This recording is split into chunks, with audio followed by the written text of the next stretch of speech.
Donc tu dois t'accrocher à sa parole. Tu dois rester focalisé sur le Seigneur. Quel que soit ce qui se passe, ce que tu entends, j'insiste sur ce fait. Voilà, parce que Dieu est grand. Et également, est un grand Dieu et un petit problème. N'oublie jamais que Dieu est le créateur.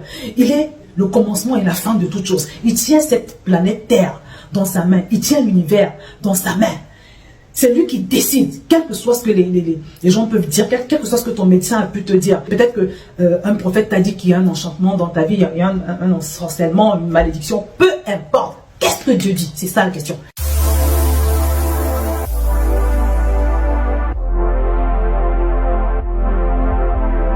Bonjour à tous, bienvenue sur Vie TV. Aujourd'hui, j'ai fortement à cœur de t'encourager à persévérer dans ta prière.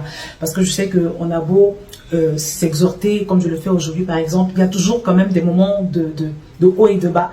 Et on a tout le temps besoin d'entendre ce genre de paroles, je te le dis, parce que ça a fait l'objet de ma méditation récemment et ça m'a fait du bien. Donc si ça m'a fait du bien, je pense qu'à toi également, ça peut faire du bien.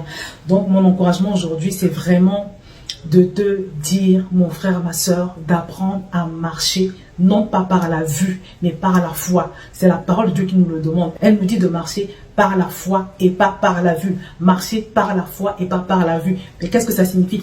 Ça signifie simplement que quand tu as prié pour un sujet, ou bien quand tu as une expectative par rapport à Dieu, tu attends quelque chose du Seigneur, il faut que tu puisses parvenir à te tenir fermement sur ce que Dieu dit de la chose, ou bien sur ce que le Seigneur t'a fait comme promesse concernant la chose. Que tu puisses être capable de t'appuyer sur la parole de Dieu et de te tenir fermement à cette parole, quelles que soient les circonstances, quel que soit ce que les gens autour de toi peuvent dire, quel que soit ce que tes yeux physiques peuvent te montrer. C'est tellement important, mon frère, ma soeur, parce que comme je le dis toujours, quand tu pries, le miracle n'est pas forcément instantané. Quand tu pries, c'est un peu comme un chantier que tu es en train de construire. Et si tu t'arrêtes, si tu te décourages, tu risques d'abandonner un chantier. Tu vois, un chantier en plein milieu. Je vais te partager un témoignage de quelque chose qui m'est arrivé il y a cela plusieurs années.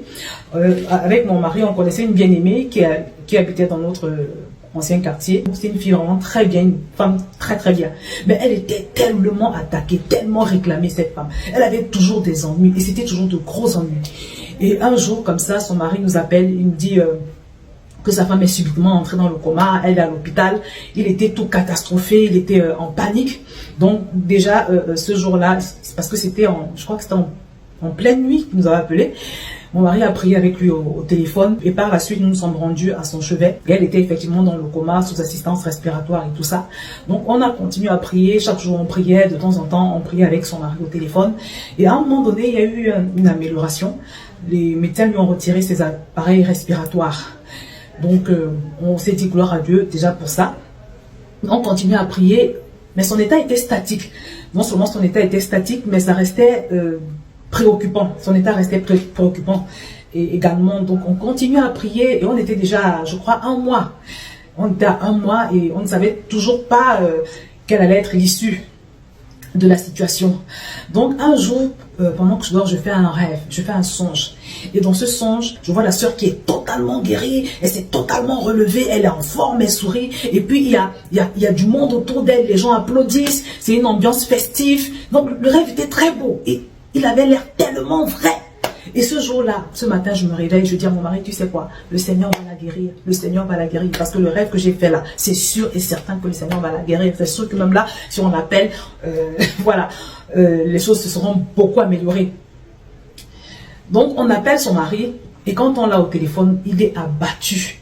Il nous dit que vraiment, il ne comprend pas ce qui se passe parce que son état s'est encore aggravé. Entre-temps, les médecins ont dû la remettre sous assistance respiratoire. Les nouvelles n'étaient pas bonnes. Mais bien aimé, j'étais confuse, j'avoue. Imagine, tu fais un rêve comme celui-là. Non seulement tu pries tous les jours par rapport à la chose, et tu fais un rêve où tu vois la personne vraiment, où elle a trouvé la guérison, elle est en pleine forme, elle jubile, c'est la fête, tout le monde applaudit. Et il y a beaucoup de frères et sœurs autour d'elle qui applaudissent, qui se réjouissent. Et tu appelles, dans la réalité des faits, on te dit que son état s'est empiré et elle est sous assistance respiratoire. Donc, comme je vous le dis, j'étais confuse, il y avait même aussi un peu de tristesse. Donc, nous nous étions dit qu'on allait continuer à prier, ce qu'on a fait, on priait. Et puis, un beau matin, son mari nous appelle et nouveau revirement. Il nous dit que son état s'est subitement amélioré. Même les médecins n'ont rien compris, ils lui ont retiré ses appareils respiratoires et c'est en train d'aller très vite. Et au bout de 10 jours, non seulement on lui avait définitivement retiré ses appareils respiratoires, mais elle était en très bonne forme. Et elle avait dû commencer la rééducation, en fait, pour pouvoir recommencer à se mouvoir comme auparavant. Je vous assure que cette histoire m'a marqué. Quand je dis marqué, c'est marqué au fer rouge. Et ça m'a montré à quel point, plus que jamais, quand la parole de Dieu nous dit de ne pas marcher en fonction de ce qui se passe autour de nous, de ne pas être des chrétiens climatiques, c'est-à-dire des chrétiens qui vibrent au son de ce qui se passe autour de ce qu'ils entendent, de ce qu'ils voient, c'est vrai. Donc vraiment, mon frère, ma soeur, je ne sais pas ce que tu traverses, mais une fois encore, ne te fie pas à ce que ce médecin-là a dit. Fie-toi à ce que la parole de Dieu dit. Fie-toi à ce que Jésus a payé à la croix, parce que le calvaire de Jésus était une réalité. Accroche-toi à la parole de Dieu que tu as reçue dans ton cœur. Reste focalisé sur Dieu.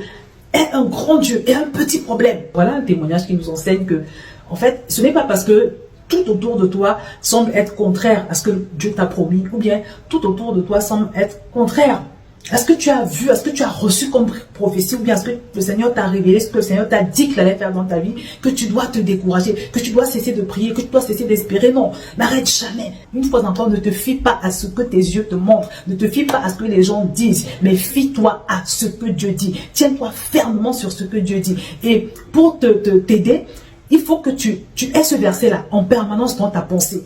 Que Dieu n'est pas un homme pour mentir, ni fils d'un homme pour se repentir. Ce qu'il a dit, il le fera. Dieu n'est pas un homme pour mentir. Dieu n'est pas un homme pour mentir, ni fils d'un homme pour se repentir. Il est Dieu. Et s'il mentait, s'il se permettait de mentir, il ne serait plus Dieu.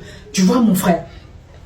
Donc, tu dois t'accrocher à sa parole. Tu dois rester focalisé sur le Seigneur. Quel que soit ce qui se passe, ce que tu entends, j'insiste sur ce fait. Voilà, parce que Dieu est grand. Et également, est un grand Dieu et un petit problème. N'oublie jamais que Dieu est le créateur.